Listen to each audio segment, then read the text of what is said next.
That when the saints go marching in, when the saints go marching in, good Lord, I want to be in that number. When the saints go marching. Oh, when the saints come marching in. Oh, it's a great tune as well, isn't it? And our next series of Bible studies is called that, Marching In. And I'm going to be exploring, well, initially, what a saint is. And then we're going to be looking at a series of saints, or people that we might consider to be saints, over the next few weeks. But we need to recognise that there are different views of what makes a saint. Let's look at the Catholic Church point of view first of all.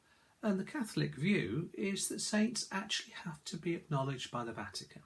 Now, I'm going to give a very simple explanation of the process. It's much more complicated. But I want to have a look at how two saints in recent times have come about. John Henry Newman, who he has strong local links, of course, because after his time in Oxford, he spent the time in Birmingham establishing the oratory. And also want to have a look at another saint who was created just before him, and that was Mother Teresa and her extraordinary work in India.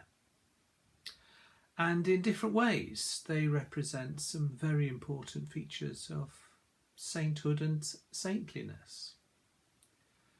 But then I'm going to go on to look at how the word saint is used in a scriptural sense, and I'm going to suggest that it's a bit bigger than the picture that we have had in the past. So, join me on this, the next stage of our Bible study series. Let's start by giving a very brief summary of the Roman Catholic view. And the requirement is basically evidence of two miracles.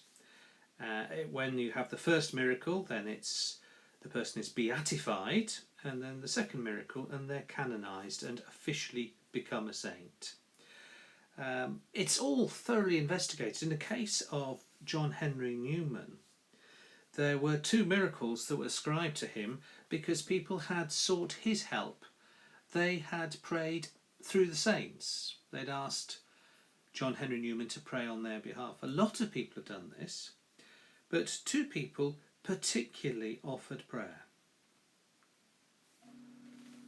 Now, they did all this because of the background of John Henry Newman. He was a theologian, a philosopher, and he went on to become a cardinal. But interestingly, he was originally Church of England, and he converted to Roman Catholicism halfway through the 19th century in 1845. He originally was part of something that was called the Oxford movement, which was trying to get the Church of England back to its more traditional ways. But that was resisted by the Church of England, and Newman and many others went to what they were to call the true church. He came to Birmingham and he did some extraordinary stuff in Birmingham. There was a lovely occasion when his visitation was to go and see some people who were suffering from typhoid. And there were people in the old gin factory in Digbeth, which was where the church used to meet, desperately, fervently praying for him that he might not be struck ill himself. He set up the oratory in Birmingham, and he also had a retreat in Rednall, which is not so far from us here in Halesowen. The nature of his life was considered by many Catholics and non-Catholics alike to be very saintly. And it was no surprise that within the Catholic system people should seek his help in prayers after he had died. The cause, as they call it, for him to become a saint had probably started back in 1991 when he was proclaimed venerable by something called the Congregation for the Causes of Saints, which is like the first stage of the process of becoming a saint in the Catholic Church. His beatification in 2010 followed the recognition of a miracle that had taken place. Now, miracles we might be a bit suspicious about. How can you prove it? In fact, the Catholic Church has a very sharp system in order to make sure that these are genuine. John Sullivan, who was a 62-year-old from Boston, Massachusetts, had prayed to Newman, and he was miraculously cured, he claimed, from lumbar disc disease. But although that had caused him to have extreme pain and was unable to walk, and that had all gone, it still had to go through a study by physicians who decided that there was no medical explanation for this instantaneous cure. And so the Holy See, the Vatican if you like, looked at the medical evidence, then looked at the theological evidence to see if it was genuinely a miracle, decided it was, and that made the way for him to have the first stage, which took place here in Birmingham when he was beatified by Pope Benedict XVI. I attended that. I'm sure many of you probably saw it. I was there with the BBC. In fact, I'd had the privilege of interviewing John Sullivan the day before at Archbishop House, and I was very impressed by him. You know, we sometimes have these slightly prejudiced views of people from America, all a bit over the top in their language. He was a very grounded guy who spoke of his own doubt about even believing that it had happened to him. The second miracle was one that was experienced by Melissa Villalobos. She was a lawyer from Chicago. And the story was that she'd had some difficult pregnancies and was in fact in danger of losing a child with her excessive bleeding, great discomfort. And in desperation she prayed to John Henry Newman for help. She says that there was a smell of roses and the bleeding stopped. It was obviously investigated again. She was amazed that it had happened, believed that something special had happened, and so it was that became the second miracle, which after being investigated led to John Henry Newman formally being canonised, becoming a saint in 2019, and that was by Pope Francis, of course. Let's turn to the second of the saints that we're looking at, Mother Teresa, who achieved fame remarkably through a television programme when she was interviewed by Malcolm Muggeridge. And suddenly this extraordinary woman burst onto the headlines. She was born in the old Ottoman Empire in 1910 and variously became a Bulgarian and a Yugoslav citizen until she became an Indian subject. She did a number of things there, but working principally in Calcutta. And she established, and let me just check on this, the official title was the Missionaries of Charity. And it was one that took 4 vows, not just 3. The standard 4 vows of poverty, chastity and obedience, but a 4th vow at all. Let me quote. To give wholehearted free service to the poorest of the poor.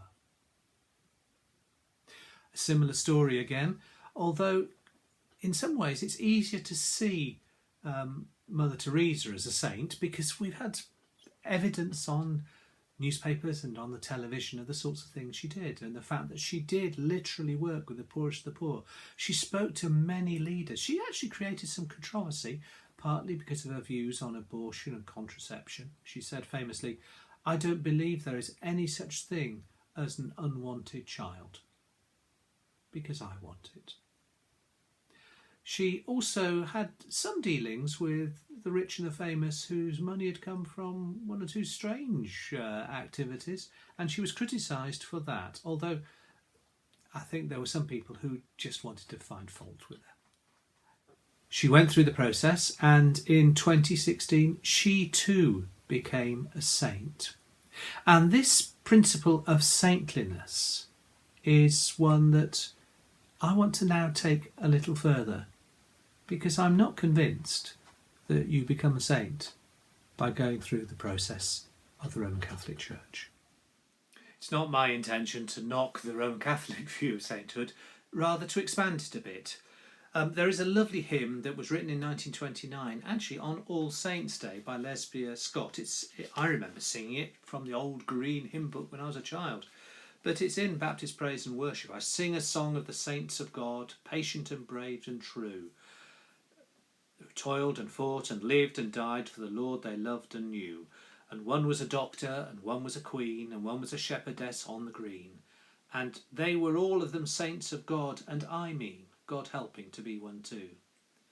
One was a soldier, and one was a priest, and one was slain by a fierce wild beast. And there's not any reason, no, not the least, why I shouldn't be one too. And the last verse, they live not only in ages past, there are hundreds of thousands still. The world is bright with the joyous saints who love to do Jesus' will. You can meet them in school or in lanes or at sea, in church or in trains or in shops or at tea. For the saints of God began just like me, and I mean to be one too.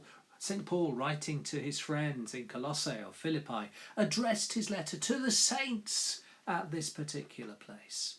He sees that everybody who follows Jesus Christ is a saint. And the great thing about sainthood is that it's something, as Lesbia Scott's hymn implies, is something to which we all should aspire. And in the remainder of this course that I'm doing, I want to draw on the lives of some saints. I actually wrote a while ago now a little book which was designed for people who happen to have a learning disability, which was called Friends of Jesus, and picked up the lives of some people who may or may not have been saints in the Catholic terms, but were certainly saints in the terms of their faith, life and ministry. And so with the youngsters singing the hymn in the background, we'll be looking forward to looking at saints. Remember, saints aren't always easy to spot. They don't go round with halos or with wings furled at the back. But let me tell you that there are a lot around. And we all, as the children will sing, mean to be one too.